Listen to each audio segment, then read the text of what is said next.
Global Lens has been a popular annual offering at OLLI at Berkeley for many years for obvious reasons. OLLI members are well-traveled, well-read, well-educated, and curious about the world beyond the borders of the United States, which of course is not necessarily true of everyone who resides in this country. But that said, I have to tell you off the top that it is not a current events class. We are not going to have a conversation about, for example, totalitarianism in North Korea or the fashion scene in 80s London. The purpose of the class, really all my classes, is to explore, examine, interrogate the genre of documentary, beginning with why we watch documentaries, what we're attracted to about documentaries. I threw that up as a flash poll question in my last class, and generally the majority of the class watches documentaries to be informed and educated, followed by to be entertained, and then third on the list was to be transported. And you can consider for yourself where you would vote on that, why you watch documentaries. So that's the first thing I really want to challenge is what are our expectations and what do we expect? So we hold nonfiction, I think, to a certain standard or level that it's important to have documentary films in a democracy. It's an important role that filmmakers play, especially in a time, and this is not a recent time, it's been this way for years, where network news and even cable news has sort of abdicated that responsibility. And here I should say that the films we're going to look at were all made abroad by non-American filmmakers. So they're by and large foreign filmmakers working in their own country. So we're not getting an American perspective. But now let's flip it around and let's examine the genre itself. And as Stephanie was talking, much of what she had to say and what Carlos talked about as well will come into play here. So we live in something of a postmodern world, do we not, where we are all intimately familiar with the prevalence of cameras. And when you watch a documentary now, watch someone being interviewed or being followed, we know, they know there's a camera there, yes? So to lose yourself into the story of a documentary is possible, certainly, but requires perhaps more of an effort on our part. And what's more interesting to me are the filmmakers who acknowledge that there's a camera here and we all know it. And what are the implications of that? So part of what we talk about is the responsibility of the filmmaker to the audience, the responsibility of the filmmaker to the subject, how the story is told,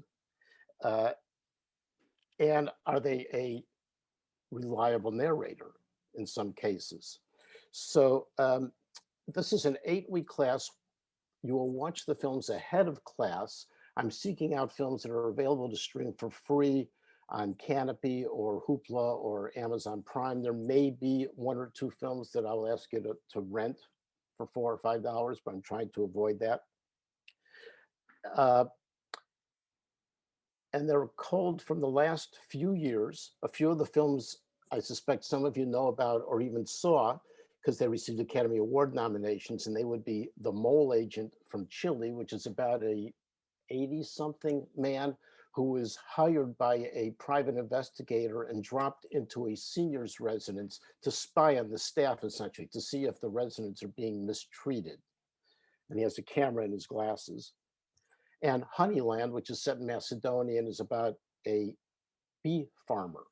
So 2 very different styles. And the other films will also encompass a range of approaches, and they include a film from 2018 called Bergman, A Year in the Life, which hones in on 1957, a particularly prolific year professionally and personally for Ingmar Bergman. So it's a historical film.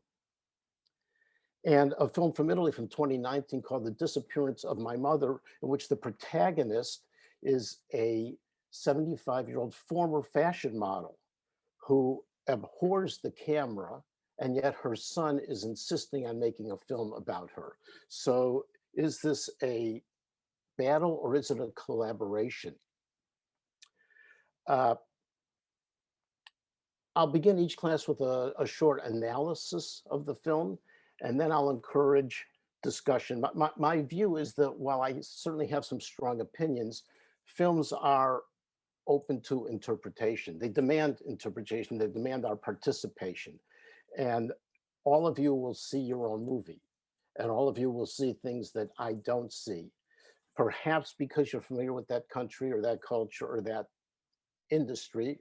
Maybe we have some former fashion models or current fashion models in the audience, uh, or just because we all bring our own perspective to films, and all those interpretations are encouraged and valid. So this is my view of talking about films is that we have a range of voices involved. Last thing I would tell you is that I'll send a letter each week ahead of time with readings. So that will be reviews and think pieces and interviews with the filmmakers. And in some ways, what I've learned over the last year is that a Zoom class allows us to dig deeper into the films than when we were all just showing up for Freight and Salvage and watching a film and then being thrown into a conversation.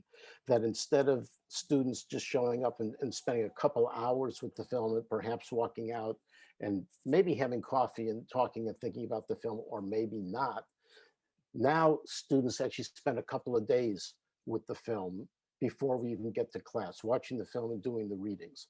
So I find this perhaps more of an immersion in the contemporary documentary than when we met in person.